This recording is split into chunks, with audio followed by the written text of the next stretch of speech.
শীত তো চলেই এলো, আর এই শীত ওয়েদারে ভাপা পিঠা খাবো না তা কী করে হয়? সো আজকে আমার খুব ইচ্ছে করছিল ভাপা পিঠা খেতে। তো যাই হোক, যে চিন্তা সেই কাজ, আজকে আমি ভাপা পিঠা তৈরি করে ফেলেছি। শীতের দিনে যদি বিকাল টাইমে এই ধরনের গরম গরম ভাপা পিঠা খাওয়া হয় তাহলে কিন্তু খুব ভালোই লাগে।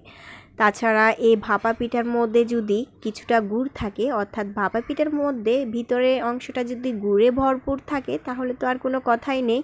সেই ভাপা পিঠাগুলো খেতে যে এত সুস্বাদু হয়। সো আমার কাছে তো এটা খুবই পছন্দের একটা পিঠা। তো আপনাদের কাছে কেমন লাগে শীতকালে ভাপা পিঠা সেটা আমাকে কমেন্ট করে জানাবেন। তো খুবই সুস্বাদু এই ভাপা পিঠার রেসিপিটি তৈরি করার আগে আপনাদের কাছে প্রতিদিনের মতো যে রিকোয়েস্টটি করব সেটা হচ্ছে, আপনারা যদি আমার চ্যানেলে নতুন ভিউয়ার্স হয়ে থাকেন তাহলে প্লিজ চ্যানেলটিকে সাবস্ক্রাইব করে দিবেন আর পাশে থাকা বেল বাটনটি ক্লিক করে দিবেন। সো ভিউয়ার্স, চলুন তাহলে মূল রেসিপিতে যাওয়া যায়। তো ভাপা পিঠা তৈরি করার জন্য আমার এখানে লাগবে হচ্ছে বাটালি গুড়। তো আপনারা যে কোনো ধরনের গুড় নিতে পারেন, বাট আমার কাছে বাটালি মিঠা দিয়ে ভাপা পিঠা তৈরি করে খেতে কিন্তু বেশ মজাই লাগে। এই মিঠাটা আমার কাছে খুবই পছন্দের। এখানে আমি চাউলের গুঁড়া নিয়েছি, আর চাউলের গুঁড়াটা একেবারে মিহি গুঁড়া হবে না। আপনারা দেখে নিশ্চয়ই বুঝতে পেরেছেন, এটা একটু দানা দানা থাকবে, অর্থাৎ পিঠার জন্য যতটুকু পারফেক্ট হয় আর কি। তো যারা বানিয়েছেন তারা নিশ্চয় জানেন। তো আপনারা চাইলে শুকনো চালের গুঁড়া দিয়েও পিঠা তৈরি করতে পারেন। সেক্ষেত্রে যেটা করতে হবে, চালটাকে মেখে 5 থেকে 6 ঘন্টা ধরে মেখে রাখলে পানি দিয়ে, তো সেটা দিয়ে খুব সুন্দরভাবে বানানো যায়। বাট এটা যেহেতু ভিজা চাউলের গুঁড়া, তো সেজন্য আমি খুব বেশি সময় ধরে রাখবো না। জাস্ট এই প্রসেসে হচ্ছে চেলে নিয়ে তারপর পিঠাটা খুব সহজে তৈরি করে ফেলা যায়। আর সেজন্য আমি চাউলটাকে 3 থেকে 4 ঘন্টার জন্য ভিজিয়ে রেখেছিলাম অ্যান্ড ব্লেন্ড করে তারপর হচ্ছে এই চাউলের গুঁড়োটা নিয়েছি। চালের গুঁড়োটা কীভাবে তৈরি করেছি সেটা অন্য একটা রেসিপিতে আপনাদের সাথে শেয়ার করব। সো দেখতেই পাচ্ছেন এখানে আমি প্রায় 3 কাপ পরিমাণ চাউলের গুঁড়ো নিয়েছি এবং এর মধ্যে পরিমাণ মতো লবণ দিয়েছি এবং 3 টেবিল চামচ পরিমাণ নারকেল কুচি দিয়েছি। তো চাইলে আপনারা নারকেল টুকরো টুকরো করে দিতে পারেন, তো সেক্ষেত্রে দেখতেও ভালো লাগে আবার খেতেও ভালো লাগে। বাট আমি যেটা করেছি কোরানো নারকেল ছিল, সেজন্য আমি কোরানো নারকেল দিয়েছি। আর 2 টেবিল চামচ পরিমাণ পানি দিয়ে তারপর এগুলোকে একটু এভাবে মেখে নিয়েছি।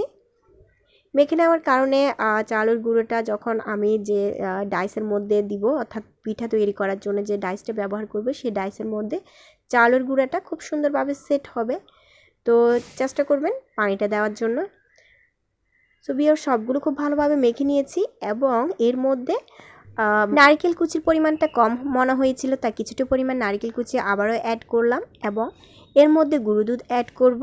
এটা অবশ্যই অপশনাল, এটা যদি আপনাদের ইচ্ছে করে দিবেন, আর না দিলেও চলবে, সেটাতে কোনো ধরাবাঁধা নিয়ম নেই। বাট গুঁড়ো দুধটা দিলে যেটা হয়, পিঠার টেস্টটা অনেক গুণ বেশি বেড়ে যায়। সো ভিউয়ার্স, এই সবগুলো উপকরণ জাস্ট এই প্রসেসে মেখে নিব। আর দেখতেই পাচ্ছেন কতটা দানা দানা হয়ে গেছে।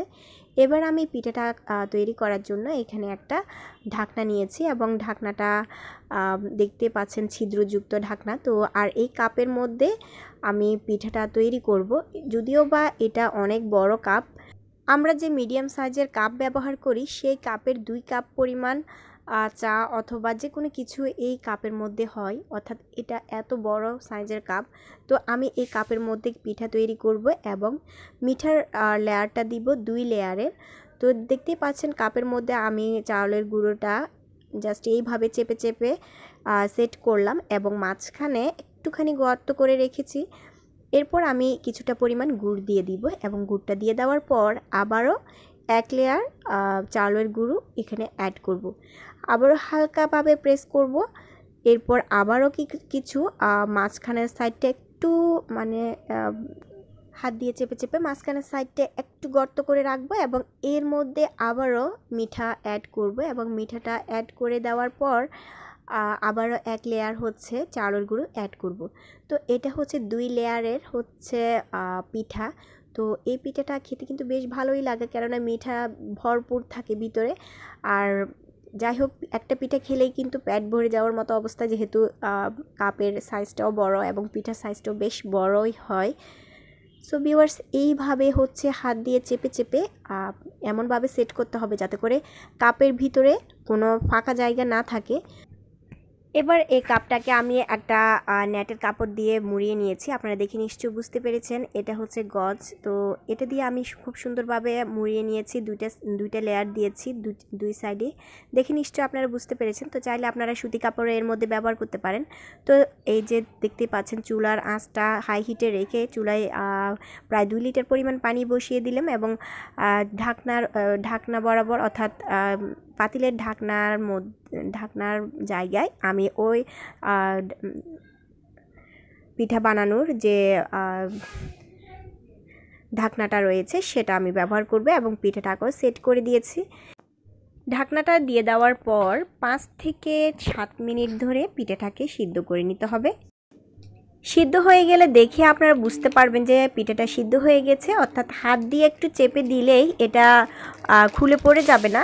তো সেইভাবে আপনারা বুঝে যাবেন যে পিঠাটা পারফেক্টলি হয়ে গেছে। তো এবার আমি পিঠাটাকে নামিয়ে নিব এবং পরিবেশনের জন্য রেডি করে নিব। গরম গরম এই ধরনের পিঠা খেতে কিন্তু বেশ মজাই লাগে। তো খুবই সাবধানতার সাথে পিঠাটাকে নামিয়ে নিতে হয়। আর দেখতেই পাচ্ছেন পিঠাটা কতটা সুন্দর এবং কতটা লোভনীয় হয়েছে। আর খেতেও তো মাশাআল্লাহ এত মজা হয়েছিল, এটা আসলে বলে বোঝানোর মতো না। তো ভিউয়ার্স এখনই তো এই পিঠা খাওয়ার সিজন, যেহেতু শীত চলে আসছে আপনারাও বাসায় তৈরি করে ফেলবেন সেম প্রসেসে। তো যারা এই পিঠা বানাতে পারেন তাদের জন্য তো এটা কোনো ব্যাপারই না, আর যারা বানাতে পারেন না তাদের জন্য আজকের এই সহজ রেসিপিটি। এই পিঠাটা বানানো আসলেই খুব সহজ আর খেতেও কিন্তু বেশ মজা। তো এই শীত ওয়েদারে বিকেল টাইমে এই ধরনের পিঠা খেতে কার কার ভালো লাগে আমাকে কমেন্ট করে জানাবেন। তো ভিউয়ার্স আজ আর নয়, সবাই ভালো থাকবেন, সুস্থ থাকবেন। দেখা হবে পরবর্তী একটা ভিডিওতে নতুন কোনো একটা রেসিপি নিয়ে। তো আজকের মতো বিদায় নিচ্ছি। আল্লাহ হাফেজ, আসসালামু আলাইকুম।